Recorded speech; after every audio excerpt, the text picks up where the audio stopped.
ipaano natin to. Basag. Yung katabi namin, nangyari sa amin. Yun, muntik. Trinay din. Hindi mabasag. Pero, crack. Crack na crack. Siguro, ewan ko.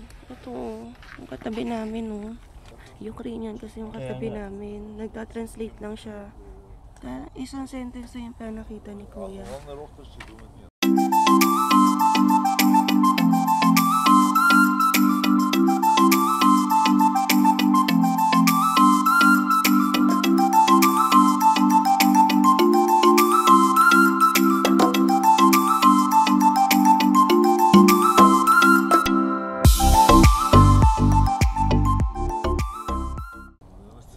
Hirap namin kausap. Ito kay Alvin, meron camera. Pero hindi ko kaya alam sabi ko, kung hindi tumunog eh. dapat tumunog to, baby.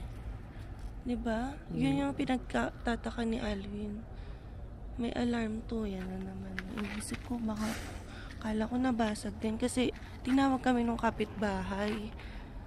Ay, naku. Grabe, New Year na New Year. Ano daw nakuha sa kanya? Salamin ata. Basag-basag pa, oh. Ay. Grabe. Gusto New Year na New Year. Aalis sila. Akala ko basag din yung amin, pero crack pa rin, oh. Hindi niya na kayang basagin. Hindi naman na nag-iiwan si Alvin ng ano dito. Salamin. Yung, di ba, lesson learned sa Dutch journey. Wala nang laman yan.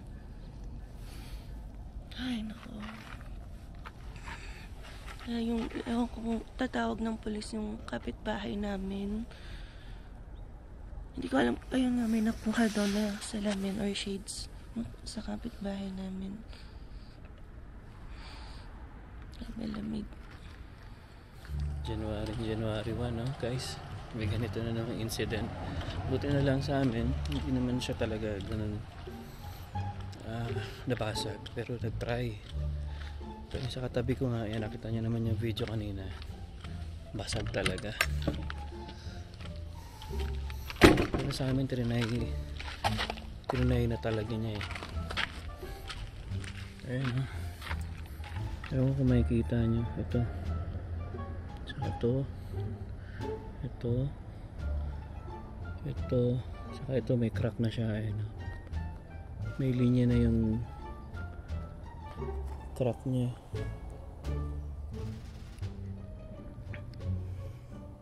Yan. So far, ito lang naman. Inikot ko na rin naman yung loob, yung ibang mga window, wala naman. Ito lang talaga.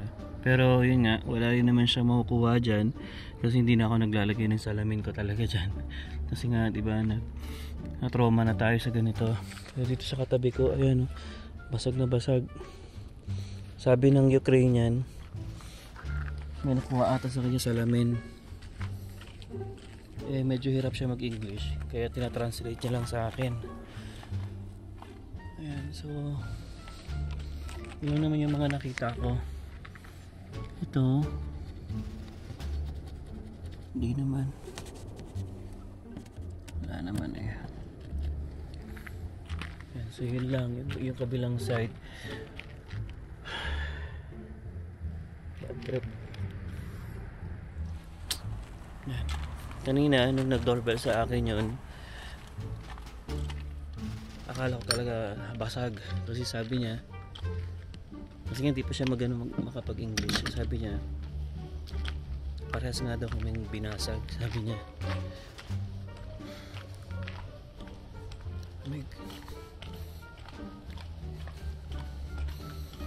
Pasok muna tayo kasi lamig eh.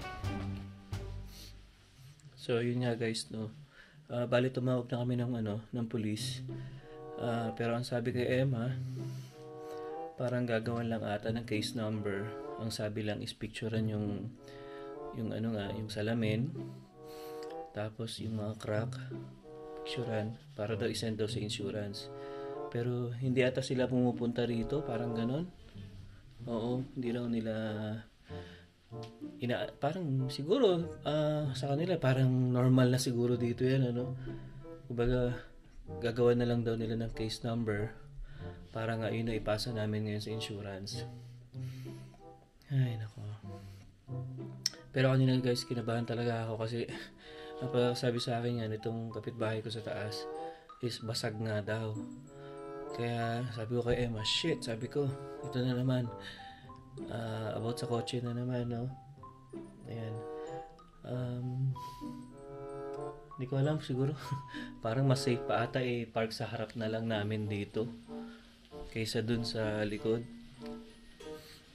Ayan, mas okay pa siguro i-park na lang dyan kasi mas dinadaanan ng tao. Ayan. Kasi sa likod guys, diba, parang madilim, tapos hindi siya daanan ng tao talaga, kaya pwedeng gawin. Pero hindi ko alam, dun sa may IP cam kasi ako doon. I-check ko pa kung na-record nga. Ay nako, check ko. Pero medyo malayo kasi sa akin kasi doon. Makita ko yung mga pumapasok dito sa likod namin. Pero kita pa rin naman yung likod. Kaya titignan ko kung makikita kung na-record niya. Okay, so yun guys, may ulit. Hey guys, ayan, so January 1 na January 1, ano. Pero syempre wala man tayong gagawin ngayon, kaya sabi ko kay Emma, DoorDash na lang kami. Sayang din naman kasi, tsaka busy ngayon sa area namin eh. Kaya DoorDash na kami.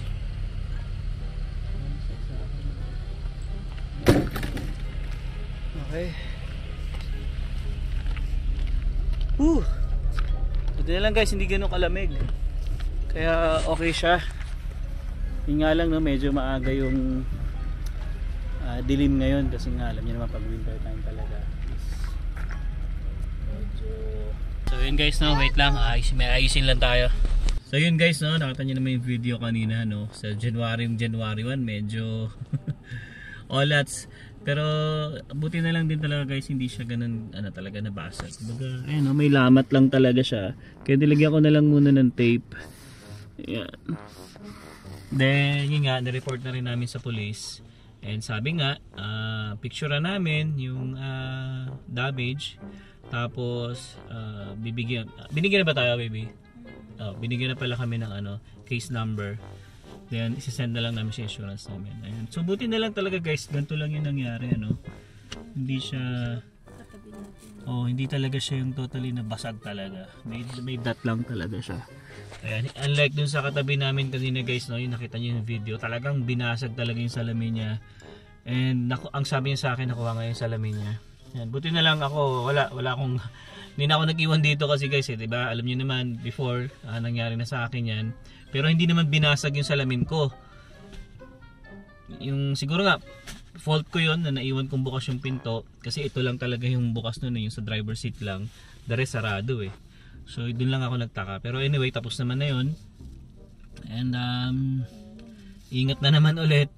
And yun, siguro maglalagay na lang din ako ng ng sensor na ilaw doon sa may likod namin kasi talagang medyo madilim talaga doon sa lugar na yun eh. Kasi nga back alley siya guys, no. So wala talagang ilaw. So yeah, bala ko bumili ng yung ilaw na may sensor para at least pagka may dumadaan, iilaw siya.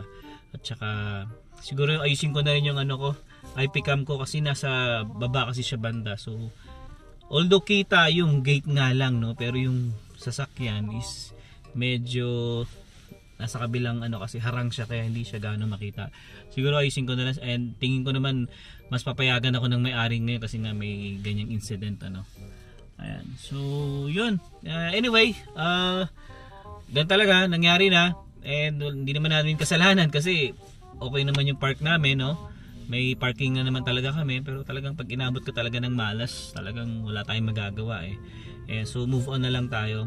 So ngayon guys, ayan, kasi nga wala naman akong gagawin talaga. And sobrang haba ng bakasyon natin, galing pa tayong Vancouver. Kaya ngayon, sabi ko kay Emma, try natin mag DoorDash. Kumbaga wala namang gagawin, sayang pa. Ayan. So ang pangit na talaga ngayon pag magdo-DoorDash is madaling dumilim. So mga bandang 5 pa lang, sobrang dilim na dito. Ayan, so while waiting, dito kami pinapunta sa hotspot. Ayan, sa Blue Ocean. Ayan, lagi ko nakukunan din to itong part na to. Ayan, and yan guys, so tinan nyo yung kalsada, medyo luwag. Wala masyadong mga sasakyan. Kaya malamang mga puyat din ng mga tao. Merong iilang bukas, pero itong Sinukmol bukas siya pero hanggang 6 lang siya. And tinignan din namin kanina yung cross iron, bukas din siya. Hanggang 6 lang din baby. Cross iron. And balak talaga namin sana kanina mag-ban. Kaso nga lang bigla tayong kinatok at yun nga may problema kaya hindi na rin kami tumuloy. Ayan. So yeah, hintay-hintay lang muna tayo guys ng order. So ayan guys, hindi maganda ang pasok ng taon ngayon. Pero syempre, hindi naman nating sasabihin na negative na lahat yung mangyayari buong taon. So life happens lang talaga. Kaya nga sabi ko, stressed ako. Kaya sabi ko nga kay Alvin, wag mo na tong i-upload, ganyan. Let's deal with it first. Tingnan muna natin ano ba yung kailangan. Kasi nagtry ako mag-call talaga sa insurance, tapos sa Hyundai. So marami akong try na i-attempt i-call.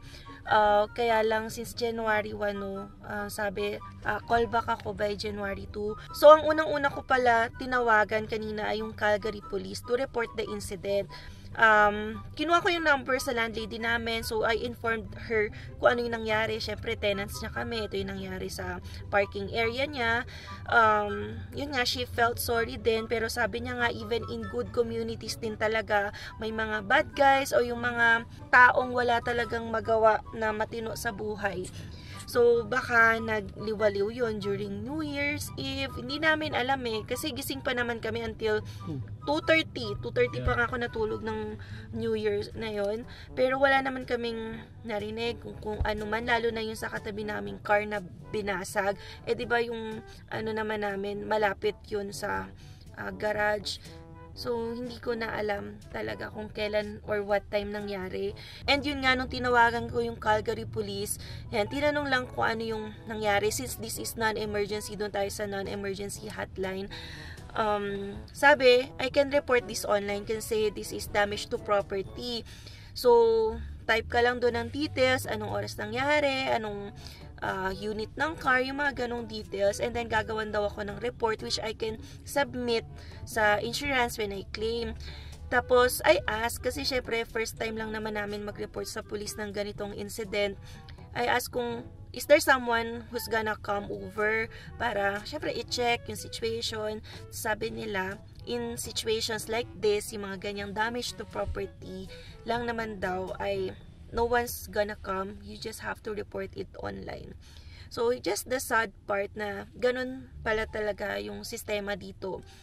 Na, syempre nga naman, wala na silang hahabulin, wala naman na yung gumawa, and hindi nga namin alam kung kailan nangyari, sino yung suspect. So, just report it online. Siguro sa makakatulong yun sa pag-aaral nila kung saan ba mataas yung incidents ng mga ganyang breaking ng car window. So yun, yan, sabi ko kay Alvin, sabi nga diba nung ibang syempre tao, magpark ka sa back kesa sa harap kasi daanan yun ng car sa highway talaga, and then mas prone pa sa mga untoward incidents. Pero kami nga nagpark na sa parking area mismo nung namin, nung apartment. Pero syempre hindi naman kasi covered garage yun, so kayang-kaya naman talagang gawa ng masama. Syempre yan dito sa Canada. So last time, 'di ba, mayroong comment kay Alvin na wag daw i-bash yung Canada kasi sinabi nga ni Alvin na nung nanakawan siya nung salamin sa car, sabi nga hindi safe sa Canada.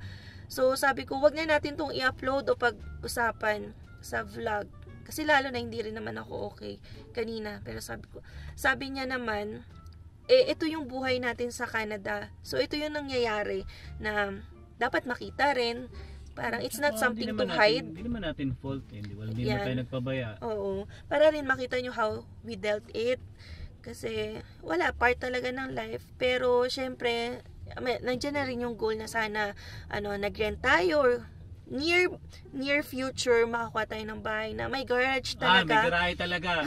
Para safe na safe tayo. Kasi syempre, yung apartments nga na nakuha namin, even sa before naman, hindi yun secured. Open yun, kahit sinong dumaan, kayang-kaya pukpukin yung windows.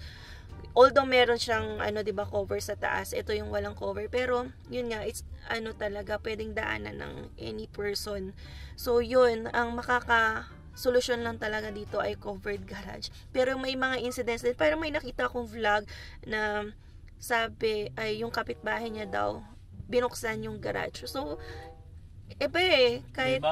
Depende din talaga pag inabot ka ng malas. pag gustong kang nakawan, kahit naka-garage ka pa, na nakawan ka. Pero yun nga, buti na lang din, wala naman ng salamin si Alvin or dito, valuable things inside. So, dito. Siguro kaya hindi niya na rin tinuloy talaga i-break. Kaya lang nga, syempre, pa rin yun yung mga, pukpok niya, naka-damage ng window or nag-mark. Which is, nilagyan muna ng tape ni Alvin. So, nakaka-stress talaga. Sabi ko, January 1 may plan kami mag-ban or lumabas as a family. Which is, nawala na ako ng energy. Yan. Pero, ganito talaga. So, kaya nila, face it, maybe tomorrow nga. Since January 1 kasi, wala talaga ako makontak sa insurance and then sa dealership about this. Kasi, ang based naman sa research ko, may mga napuntahan akong forums. Kapag maliit lang daw yung damage or pwede nang i-replace, kami na lang yung magre-replace kasi pag cleaning ba namin to sa insurance, tataas yung premium, which is kapag sinuma total mo din, hindi worth it. Yun. Kaya gusto rin namin magpa-quote. So, nagpapa-quote rin kami ngayon kung magkano ang replacement ng side window if ever. Yeah, pero may natanungan tayo kasi guys. May natanungan kasi kami guys. Ayan, so bali meron kami nakitang 280, 290, may 340, iba-iba eh. Pero pinakamura namin na tanong yung kay Emma nga, nasa 280 no? O 280. So, sabihin mo na 300. Yeah. 280. Kasama na installation doon. Ayan. Tapos kanina nga paglabas ko dun sa bahay, kasi nga nung tayo, yung kasama ko, yung katabi ko, nakapagpalit na siya. Pumunta lang siya sa Pick and Pull. So sabi niya sa akin $43 daw yung binayaran niya, tapos siya na lang ata nagkabit. Oo, kasi yun, yung Pick and Pull, 'di ba, parang sa mga yung mga yung mga junk, mga junk cars, bangga, gano'n, yung mga kukuha ka na lang ng parts sa mga na nakatambak na cars. Pero ikaw magbabaklas nun. Pero kasi since newer model to, sabi ko, nagtingin din kami guys sa Pick and Pull. Wala kami makita kasi nga new model to. Ayan. So, wala. Ganun talaga ang buhay guys, no? Ayan. So, yeah. Hintay-hintay na lang muna tayo ng order guys, no? And wala pa rin eh. A few inches later. Ayan guys, so kakauwi lang natin galing sa DoorDash. Ayan, so bali mga 2 oras lang ata ako guys ng DoorDash. So okay naman yung bigayan kahit paano. Ayan, so hindi ko na inisip guys yung yung salamin natin kasi hindi rin naman siya talaga totally nabasag, no. Pero syempre, doble ingat pa rin tayo. And pag inabot ko talaga ng malas guys, wala tayong magagawa eh. Kahit kahit anong ingat mo, pero pagka talagang napagtripan ka dito sa Canada, talagang wala tayong magagawa. Even yung mga, alam niyo na, yung mga police, no, talagang lumapit na tayo, pero pag mga ganyang issue daw hindi nila masyadong binibigyan ng pansin ata. So basta bibigyan ka lang ng case number, tapos picture mo yung mga, yung damage or yung damages, then send mo lang ata sa insurance mo. So ganun lang ata yung patakaran dito, Kasi before guys, nung nakawan ako ng salamin, hindi ko kasi hindi ko na ni-report sa police yun. Kasi para sa akin kasi guys, parang wala ring mangyayari katulad na to, di ba? Ganun lang din. Parang bigyan ka lang ng case number, then that's it. So yeah, so yun nga, move on na lang tayo. And syempre, ingatan pa rin natin yung mga gamit natin. Ngayon nga, ayan, dito na muna ako nagpark sa harap namin kasi mas maliwanag kasi talaga dito. Unlike dun sa likod namin, Kaya bala ko munang bumili ng siguro sa Amazon, yung solar na may sensor para at least pag may tao, iilaw siya. So yun yung binabala ko ngayon. At saka yung IP camera ko siguro ilalabas ko and iaakyat ko dun sa taas para at least kita yung yung likod natin. And sa tingin ko naman papayag naman yung may-ari nung ano kasi alam niyo na may incident na nangyari, pero tingin ko naman papayag siya. So yun guys, hanggang dito na lang yung vlog namin and yeah, see you on the next one. Peace.